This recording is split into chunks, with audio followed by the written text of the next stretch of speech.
Hey guys, welcome back to George Basics Crypto and Finance. In this video tutorial, I will teach you how to connect Cash App to Empower. This is very simple. Just open your Cash App, then you need to click your profile icon on the top right. Scroll a little bit down and choose Linked Banks. Then you need to click this plus icon right here. Choose No Card on the bottom. Then select Continue.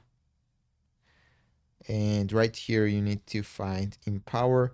So here is the search bar, type Empower in the search and choose Empower from here. Now you need to enter your phone number and passcode. So you need to enter your Empower credentials to connect your Empower account to Cash App. So it will gather your financial information, guys. So that's all I want to show you. If this video was helpful for you, don't forget to click the like button and don't forget to subscribe.